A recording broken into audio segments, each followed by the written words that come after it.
എല്ലാവർക്കും നമസ്കാരം. ഞാനിന്ന് ആദ്യം തന്നെ ഒരു ചോദ്യമാണ് ചോദിക്കുന്നത്. നമുക്ക് ഡിജിറ്റൽ അറസ്റ്റ് അല്ലെങ്കിൽ ഈ വെർച്വൽ അറസ്റ്റ് എന്ന് പറയുന്ന ഒരു സംഭവമുണ്ടോ എന്ന് പറഞ്ഞാൽ ഈ മൊബൈൽ ഫോണിൽ കൂടി വീഡിയോ കോൾ മുഖാന്തരം ഒക്കെ ഒരാളെ അറസ്റ്റ് ചെയ്യാനായിട്ട് സാധിക്കുമോ? അതിന് മറുപടി ഞാൻ തന്നെ പറയാം, ഒരിക്കലുമില്ല. ഇത് പറയുന്നതിന് വേറെ ഒരു കാരണമുണ്ട്. കാരണം ഇന്നിപ്പം പത്രത്തിൽ വന്നൊരു വാർത്ത ശ്രദ്ധയിൽപ്പെട്ടു. കർണാടക സ്വദേശിയുടെ ഒരു 81 വയസ്സുകാരന്റെ 15.25 കോടി രൂപയാണ് അദ്ദേഹം സാമ്പത്തിക തട്ടിപ്പ് നടത്തിയെന്ന് പറഞ്ഞ് അദ്ദേഹത്തിനെ ഫോണിൽ കൂടി വിളിച്ച് ഇതുപോലെ തന്നെ ഡിജിറ്റൽ അറസ്റ്റ് ചെയ്തു എന്ന് പറഞ്ഞ് കളിപ്പിച്ച് അദ്ദേഹത്തിന്റെ ബാങ്ക് അക്കൗണ്ടിൽ കിടന്ന പൈസ ട്രാൻസ്ഫർ ചെയ്ത് വാങ്ങിച്ചത്. തൊട്ട് കുറച്ച് ദിവസം മുന്നേ ഒരു വാർത്ത വന്നിരുന്നു. നമ്മുടെ കേരളത്തിലെ മട്ടാഞ്ചേരി സ്വദേശിനിയുടെ 2,88,00,000 രൂപ ഇപ്രകാരത്തിൽ കളിപ്പിച്ച് ട്രാൻസ്ഫർ ചെയ്ത് വാങ്ങിച്ച ഒരു പ്രതിനെ ഡൽഹിയിൽ നിന്ന് അറസ്റ്റ് ചെയ്തു എന്ന് പറഞ്ഞു. നമ്മൾ വീണ്ടും എത്രമാത്രം വിവരങ്ങൾ തന്നാലും ഇത് നമ്മുടെ റിസർവ് ബാങ്ക് അല്ലെങ്കിൽ നമ്മുടെ എല്ലാ ബാങ്കുകൾ, പോലീസ് ഉദ്യോഗസ്ഥരൊക്കെ നിരന്തരം ഇപ്രകാരത്തിൽ വാണിംഗ് തന്നുകൊണ്ടിരിക്കുകയാണ്. ഇങ്ങനെ അറസ്റ്റ് ചെയ്യാൻ സാധിക്കില്ല എന്ന്. ഒരാളെ അറസ്റ്റ് ചെയ്യണമെന്നുണ്ടെങ്കിൽ അത് സുപ്രീം കോടതി കുറച്ചധികം നിബന്ധനകൾ വെച്ചിട്ടുണ്ട്. അതെല്ലാം പാലിച്ചുകൊണ്ട് തൊട്ടടുത്ത് നിന്നുകൊണ്ട് മാത്രമേ അയാളെ അറസ്റ്റ് ചെയ്യാനായിട്ട് സാധിക്കുകയുള്ളൂ. അല്ലാതെ ഒരിക്കലും ദൂരെ നിൽക്കുന്ന ഒരാളെ നമുക്കിതുപോലെ വീഡിയോ കോൾ വിളിച്ച് അറസ്റ്റ് ചെയ്യാൻ സാധിക്കില്ല.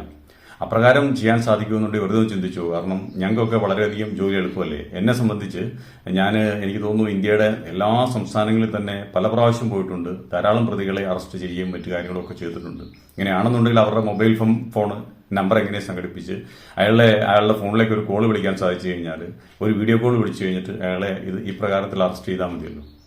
അപ്പം അതൊരിക്കലും സാധിക്കില്ല.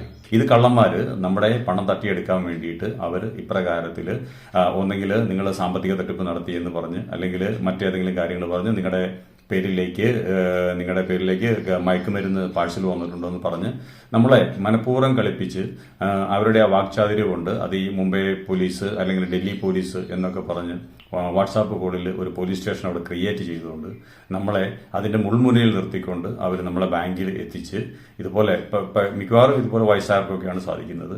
നമ്മുടെ അക്കൗണ്ടിൽ കിടക്കുന്ന ഒന്നെങ്കിൽ പെൻഷൻ കിട്ടിയ പൈസ അല്ലെങ്കിൽ സർവീസിൽ ഉടനീളം കഴിയുമ്പം ലഭിക്കുന്ന പൈസകളൊക്കെ ബാങ്കിൽ ഡെപ്പോസിറ്റ് ചെയ്തിരിക്കുന്നത് അവർ നമ്മുടെ കയ്യിൽ നിന്ന് ട്രാൻസ്ഫർ ചെയ്ത് കളിപ്പിച്ച് വാങ്ങുകയോ ചെയ്യുന്നത്. ഇനി ഏതെങ്കിലും രീതിയിലുള്ള സാമ്പത്തിക തട്ടിപ്പ് ഇതുപോലെ മൊബൈൽ ഫോൺ മുഖാന്തരോ ഒക്കെ നമുക്ക് ട്രാൻസ്ഫർ ചെയ്ത് സാമ്പത്തിക തട്ടിപ്പിൽ പെട്ടുപോയാൽ ഒട്ടും താമസിയാതെ തന്നെ ഈ നമ്പർ ഓർത്ത് വെക്കുക. 1930 എന്ന നമ്പറിലേക്ക് ഉടനെ തന്നെ വിളിച്ച് വിവരങ്ങൾ പറയുക, വേണ്ട വിവരങ്ങൾ കൊടുക്കുക. അടിയന്തരമായിട്ട് തന്നെ അതിലേക്ക് നടപടി സ്വീകരിച്ച് നമ്മുടെ പണം നഷ്ടപ്പെടാതിരിക്കാനുള്ള പരിപാടികൾ ചെയ്യാനായിട്ട് സാധിക്കും. അതിൽ സാധിച്ചില്ല എന്നുണ്ടെങ്കിൽ 112 എന്ന നമ്പർ ഓർത്തിരിക്കുക. ഈ 112 എന്ന നമ്പറിലേക്ക് പെട്ടെന്ന് തന്നെ വിളിച്ച് വിവരങ്ങൾ പറയുക. കൂടുതൽ ധരിപ്പിക്കേണ്ട ആവശ്യമില്ല. ഒറ്റ വാക്കിൽ കൂടി തന്നെ പറഞ്ഞു നിർത്താം. ഡിജിറ്റൽ അറസ്റ്റ് അല്ലെങ്കിൽ വെർച്വൽ അറസ്റ്റ് എന്ന് പറയുന്ന മൊബൈൽ ഫോണിൽ കൂടി വീഡിയോ കോൾ മുഖാന്തരം ഒരു അറസ്റ്റ് ഇല്ല.